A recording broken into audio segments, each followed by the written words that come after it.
आम मौज़ूआत से हटके एक बड़ी तब्दीली की बात करते हैं। सेठ साहब खुश होंगे आप? खुश तो बहुत होंगे आप। शुक्र है पानी दे विच मदानी पाक कर करके तुसी पागल करता सारे। हाँ बस क्या करें, वो रोजी रोटी है। फिर हर बैठक का मौजू है तो आपसे पूछना पड़ता है। लेकिन एक ऐसा चेंज हुआ जो तकरीबन 15 साल हसीना वाजिद साहिबा के रूल में तो नहीं हो सका था, पाकिस्तान और बांग्लादेश के ताल्लुकात। और इसमें एक बड़ा मोमेंट आया जब उनके एक सीनियर जनरल ने पाकिस्तान का विज़िट किया और सभी चीफ्स के साथ उन्होंने मुलाकातें की, naval chief, air chief, chief of army staff, chief general staff. और उसमें उन्होंने जो एलामिया जारी किया है उसमें उन्होंने कहा है कि इसमें इस जो हमारे ताल्लुकात है उसको किसी भी बैरूनी मुदाखलत से पाक रखने की हर मुमकिन कोशिश की जाएगी। इस विज़िट को आप कैसे देखते हैं एक बड़े पॉलिसी शिफ्ट के तौर पर खित्ते में? देखिए, पहली बात यह है कि बहुत जल्दी ये पॉलिसी शिफ्ट आ रही है बांग्लादेश में। मेरी अपना ये तवक्को नहीं थी कि इतनी जल्दी the Bangladesh new government would move to do. पहले ये कि इंडिया के साथ तल्लुकात ख़राब करना और फौरी तौर पे पाकिस्तान के साथ अच्छा करना। मेरा ये ख्याल था कि ये आहिस्ता आहिस्ता चलेंगे, क्योंकि देखिए हसीना की कंस्टिट्यूंसी तो है ना बांग्लादेश में, ठीक? तो और वो 15 साल रही है, तो एकदम उसको रिवर्स करना माइट बी डिफिकल्ट। तो इसलिए शायद ये शुरू में इंडिया के साथ तल्लुकात बुरे ना होने दें डिप्लोमेटिकली, ताकि इंडिया डिस्टेबलाइज ना करे, और इसी तरीके से पाकिस्तान के साथ आहिस्ता आहिस्ता आगे बढ़े। और यहाँ तो उन्होंने जिस स्पीड के साथ इंडिया को फारग किया है और पाकिस्तान को जब्बी पा ली, मतलब है कि obviously we are delighted, we are delighted and India is very angry and upset. तो एक तो ये, तो दूसरी चीज़ ये कि अब वो कहाँ बातें जो है कहाँ से कहाँ चल जा रही हैं, बातें बड़ी स्पीड के साथ बढ़ती जा रही हैं। हाँ। और यहाँ तक कि अब military cooperation between Bangladesh and Pakistan, उसकी बातें शुरू हो गई। एक्सपोर्ट्स इंपोर्ट्स की बातें शुरू हो गई। हाँ, ये अभी ट्रेड डेलीगेशन की बातें शुरू हो गई, ट्रेड डेलीगेशन होके आया। तो मैं समझता हूँ this is a major breakthrough and it's a major setback for India, जिसके ऊपर इंडिया ने बड़ी इन्वेस्टमेंट की हुई है इन बांग्लादेश। तो गुड लक। अब देखना ये है कि हमारी तरफ से और उनकी तरफ से आगे कैसे पेशकदमी होती है। बट आई थिंक आपने देखा होता क्या है हमेशा, क्या वहाँ से क्या कोई सियासी डेलीगेशन आई है? पॉलिटिकल तो नहीं अभी तक, ट्रेड एंड मिलिट्री। तो ट्रेड जो है वो पॉलिटिकल डेलीगेशन नहीं, तो पॉलिटिकल, हाँ, अंडर पॉलिटिकल इन्फ्लुएंस ऑब्वियसली। हाँ, तो कौन सी कोई ट्रेड डेलीगेशन आई है? यहाँ से गए हैं वहाँ, यहाँ से गए? हाँ जी, वहाँ से तो नहीं आए। नहीं, वहाँ से कौन आया? मिलिट्री उनके सेकंड इन। तो क्या मतलब है इसका? क्या मतलब? इसका मतलब ये है कि जो भी आता है बाहर से वो साड़ी गवर्नमेंट तो कहा नहीं पाता। नेपाल भी होए, जो भी होए, बेलारूस हो गया, जो भी हो, सारे पहुंच जाते हैं GHQ, क्योंकि सबको पता है कि पावर कहाँ रिजाइड करती है, ठीक? तो और ये सबसे ज़्यादा अहम बात है कि जब मिलिट्री टू मिलिट्री रिलेशनशिप कहीं बन जाती है ना, तो जो पॉलिटिकल रिलेशनशिप थोड़ी ख़राब भी होने जाए बिकॉज ऑफ पॉलिटिकल लीडरशिप, तो वो जो मिलिट्री टू मिलिट्री अगर वो बरकरार रहे तो it is stronger that relationship than the political relationship. मैं एग्जांपल देता हूँ आपको। Bangladesh and Pakistan military delegation शुरू हो गई, ऐसा ही है, और बड़े हाई लेवल पे बातें हो रही हैं जी, बड़े हाई लेवल पे बातें हो रही हैं। जिस किस्म के जेट्स की बात हो रही है जी, वो तो उस किस्म के जेट्स तो इंडिया के पास भी नहीं है। J-17 Thunder ji, J-10 and J-F-17, तो उनमें से एक किस्म के जहाज़ वो लेंगे, बहुत आर वेरी एडवांस फाइटर्स, और वो पाकिस्तान से खरीदेंगे, चाइना से नहीं खरीदेंगे, because it's a Pakistan China cooperation agreement जो कि यहाँ बिल्ड हो रहे हैं। अच्छा, स्टेट ऑफ द आर्ट। उनमें से एक जेट जो है वो तो they saying it's comparable to the American F-35, उनका जो नया स्टेल्थ जेट है। तो this is big news and India must be very worried and very upset कि यार ये कोई छोटी मोटी बात नहीं है कि ये स्मॉल आर्म्स या कोई टैंक शैंक चार चले गए। No, this is state of the art technology, जिसकी ट्रेनिंग भी सारी पाकिस्तान करेगा जी। और याद रखिए एक बात को, जो मुल्क आप जब अमेरिका जाते हैं उनके जेट्स लेने के लिए, तो आपकी ट्रेनिंग अमेरिकन कराते हैं जी। तो सिर्फ ट्रेनिंग नहीं होती, उसमें इंडोक्ट्रिनेशन भी होती है। उसके अंदर एक एक कॉमराडरी भी बन जाती है, कॉन्टैक्ट्स भी बन जाते हैं, दोस्तियां भी हो जाती हैं, ठीक। इसी तरीके के साथ now the military to military relationship between the Pakistan Army and the Bangladesh Army will be a solid cementing factor.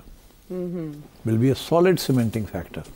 और कल को ये जहाज़ बना के हम उनको दे देते हैं, और बाय द वे ये भी मैं आपको बता दूं कि उनके पास शायद पैसे भी नहीं होंगे टू बाय दीज, तो आपको कोई ना कोई क्रेडिट टर्म्स भी देनी पड़ेंगी, तो इन अ सेंस वो डेट भी हो जाएगी, they will be indebted to you like you are indebted to the States, United States and so on. So these are very formidable challenges and very formidable steps that are being taken. अगर ये complete हो गया military to military, तो फिर उसके बाद आप देखिएगा Bangladesh will also open itself up to Pakistani investment. And मुझे इस बात का एहसास है कि बहुत से पाकिस्तानी टॉप बिजनेसमैन अभी तक ऑलरेडी देख रहे हैं कि whether they can set up their textile industry in Bangladesh. Where the electricity is cheaper, the labor is cheaper, hard working, productivity is high, and so on.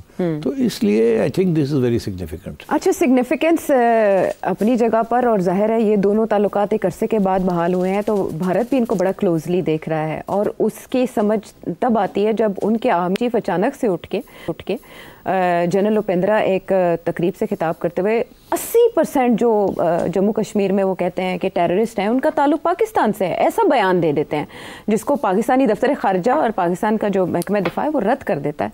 तो आप यही समझते हैं कि इसी तनाजुर में ये आवाज़ उठी है भारत की तरफ से, और इंदिया है कि आने वाले दिनों में मज़ीद तल्ख होंगे ताल्लुकात? तल्ख तो हैं और भी होंगे. वजह हमारा इस वक्त जो रियल इशू है is support to TTP and to Balochistan liberation front, और दोनों को इंडिया की तरफ से इमदाद मिल रही है, ठीक. उनको प्रोटेक्शन मिल रही है फ्रॉम द अफगान गवर्नमेंट, मगर जो इमदाद मिल रही है अफगान गवर्नमेंट के पास तो है ही कुछ नहीं, देंगे क्या वो. दोनों फोर्सेस को, जो एंटी पाकिस्तान फोर्सेस हैं, उनको इंडिया की तरफ से सपोर्ट मिल रही है, फाइनेंशियल एंड मिलिट्री. ओके, तो आप सोच लें कि इस दफ़ा वो अंग्रेज़ी का मुहावरा है, the boot is on the other foot. The boot is on the other foot. India हमारे पे क्या इल्ज़ाम लगाता था आयशा? इंडिया हमारे पे ये इल्ज़ाम लगाता था कि सिखों को आपने जी उस तहरीक को हवा दी आप. ठीक है ना जी, उस वक्त जी 80s में खालिस्तान. हाँ. और अब भी वो कहते हैं कि जी आप कहीं ना कहीं गड़बड़ करते रहते हैं. फिर उसके बाद उन्होंने कहा जी कश्मीर में 90 की दिहाई में और 2000 में आपने सब कुछ किया, मुजाहिदीन, ठीक. India went through a very rough time. एवे तो नहीं वहाँ 600,000 इंडियन ट्रूप्स बैठे 7 लाख एवे तो नहीं, छोटी बात है. 600,000 फुल फ्लेज्ड आर्मी, फौजी छावनी है, सारी आर्मी 600,000, सबसे बड़ी फौजी छावनी. हाँ, छावनी, एक पूरी प्रोविंस को छावनी बना दी. इसका मतलब है कि it's a serious issue. And सबको पता है कि जब पाकिस्तान ने 1965 में ऑपरेशन जिब्राल्टर किया था, जिनको तारीख का नहीं पता मैं याद दिला देता हूँ. ऑपरेशन जिब्राल्टर ये था कि हमने यहाँ से कुछ भेज दिए थे लोग, अच्छा, और उनको कहा था कि शुरू करो वहाँ अपराइजिंग करो इंडिया के खिलाफ. मगर कश्मीर की जो लोग थे वो तैयार नहीं थे उस वक्त कि वो इंडिया के खिलाफ जदोजहद शुरू करें और आज़ादी की तहरीक. They were not ready for it. तो हुआ क्या कि ये जो एक्सपेरिमेंट था ये फेल हो गया. अच्छा. और हमारे लोग जो थे, जो हमने यहाँ से भेजे थे, वो मारे गए. और उसके बाद इंडिया ने हमें कोट अनकोट सबक सिखाने की कोशिश की by launching war against us. India started the war, we did not. अच्छा. 1965. तो अब सूरत हाल ये है कि क्या इतनी बड़ी अपराइजिंग, क्या अगर पाकिस्तान ने लोग भेजे होते तो क्या कश्मीरी खड़े हो जाते? नो. ये इंडिजिनस है. ये इतनी बड़ी अपराइजिंग जिसके लिए आपको nearly 1 million people in civil and military forces आपको वहाँ रखनी पड़ रही है. This is genuinely a people's uprising. ये यहाँ से लोग भेजने के साथ नहीं ऐसी चीज़ होती जी. ये खालिस मकामी तहरीक है आप कह रहे हैं. It's a national liberation. और बड़ी रिप्रेशन हुई है उनके ऊपर, इसमें कोई शक नहीं है. तो अब रह की बात, तो इंडिया इस जैसे कहते हैं ना, पेइंग बैक. उन्होंने फिर अपने 2 फ्रंट खोले हुए यहाँ. ठीक. और आप हर रोज़ ये इल्ज़ाम लगता है यहाँ कि इंडिया ये कर रहा है, इंडिया ये कर रहा है. इंडिया को एक और चीज़ की तकलीफ हो रही है. इंटरनेशनली पहली दफ़ा for all as far as I can remember तारीख में कभी भी इंटरनेशनल कम्युनिटी ने इंडिया जो कश्मीर में कर रहा है सिंस 1980s and 90s कभी उसकी तनकीद नहीं की. ये पहली दफ़ा ऐसे है कि पिछले साल से 2 साल से इंटरनेशनल मीडिया जो है, specially top American newspapers and British papers, उन्होंने बात करनी शुरू कर दी है कि इंडिया ने जिस किस्म की, नरेंद्र मोदी ने कश्मीर के अंदर जो अंधेरा है और जो रिप्रेशन हो रही है उसके बारे में they started writing about it on the front pages of the newspaper. इससे बड़ी सख्त तकलीफ हुई है। जी। वो जो रोमांस था ना of the western media with India, that romance has come to an end. That romance is no longer there. 2 reasons. एक ये this repression, human rights repression, because इसको जितनी भी इग्नोर करने की कोशिश करें आप नहीं कर सकते। और बाय द वे इसमें पाकिस्तान बहुत कुछ कहता रहा, किसी ने पाकिस्तान की बात नहीं सुनी। हम तो चीखते रह गए ना कि देखो क्या हो रहा है, मगर कोई नहीं सुना। तो आप सोशल जब ये खुद गए हैं वहाँ देखा जाके, तो फिर जाके सोशल मीडिया भी को भी मॉनिटर किया, तो फिर इंडिपेंडेंट वॉइसेस ने ये कहना शुरू किया। And therefore now there is a anti India sentiment in political circles है कि इंडिया कर क्या रहा है। दूसरी चीज़ कि इंडिया अब इतना अपने आप को बड़ा समझने लगा है, इतना मगरूर हो गया है, एरोगेंट हो गया है कि उसने पहले तो रीजन के अंदर अपनी हेजुमनी करने की कोशिश की, जिसकी वजह से सारे छोटे छोटे मुल्क उसके खिलाफ होते जा रहे हैं। जी। अब Bangladesh is the latest example. मगर इसके अलावा इसने ये जो पॉलिसी इख्तियार की है कि to carry out assassinations across the border, जी, this has rebounded back. India बड़े फख्र के साथ, इंडिया स्ट्रेटेजिक थिंकर्स कहते हैं, हमने 7 लोग कश्मीरी 7 टॉप कश्मीरी लीडर्स को पाकिस्तान में जाके असैसिनेट किया। दे से दैट, नाम लेते हैं उनके कि जी उसको हमने असैसिनेट कर दिया। Across the border they buying people in Pakistan to go and assassinate Kashmiri leaders और कश्मीरी जिहाद leaders in Pakistan. Now they gone beyond that. वो सिखों के खिलाफ वो कनाडा, अमेरिका एंड यूके, तीनों जगह से प्रोटेस्ट आई है कि ये आप क्या कर रहे हैं, हमारे मुल्कों में आके आप अपने जो योर सो कॉल्ड एनिमीज उनको आप एलिमिनेशन कर रहे हैं against our laws, you can't do that. सबसे पहले कनाडा ने बड़ी हार्ड लाइन ली जी, जस्टिन ट्रूडो ने बहुत हार्ड लाइन ली। आई वाज इवन सरप्राइज्ड कि इतना सख्ती, because it's a terrible thing what the Indians are doing, because you see what are the Indians doing. Indians are doing what great powers do. America, CIA does this. ठीक, Israelis do it. अभी आप देख ही रहे Israel ने Iran के अंदर क्या दंदनार है। ठीक है, मोसाद करती है, CIA करती है, अदर इंटेलिजेंस एजेंसीज करती है ना। तो अब इंडिया कहता है साड़ी भी रॉ करेगी, अस्सी भी बड़े बड़े हो गए, बदमस्ता थी।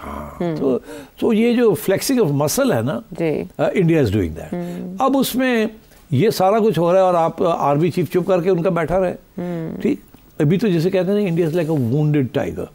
बांग्लादेश की अलहदगी के बाद it's like a wounded tiger. फिर ये जो अमेरिका और वहाँ से जो धक्के लगे हैं कनाडा में और यूके में, इट्स ये समझ नहीं आ रही उनको हमारे साथ ये कैसे हो सकता है, झुंझला गया। हाँ, ये कौन होते हैं? तो अब पाकिस्तान के पास तो चांस है कि साक को भी एक्टिवेट कर दे, जो भारत की अब वो तकलीफ उसकी हो रही है कि यार ये तो now all of them are ganging up against us. और ये बांग्लादेश उधर चला गया, चाइना उनके साथ है। हाँ। और हम तो इनको वहाँ फलानी ऑर्गेनाइजेशन में नहीं आना चाहते, ये हर जगह पे पहुँच रहे हैं। हाँ। तो so India is in the region upset कि हमारी फॉरेन पॉलिसी फेल हो गई, और इसलिए अब वो इंटरनेशनली भी उनको धक्के लग रहे हैं। सो आई थिंक ये आर्मी चीफ का जो बयान है टू बीफ अप अपनी मोटिवेशन, अपनी कि भाई हम भी हैं, जब हम हैं तो फिर क्या गम है।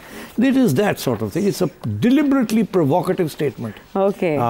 Aimed at motivating his own forces and is giving morale to his own people.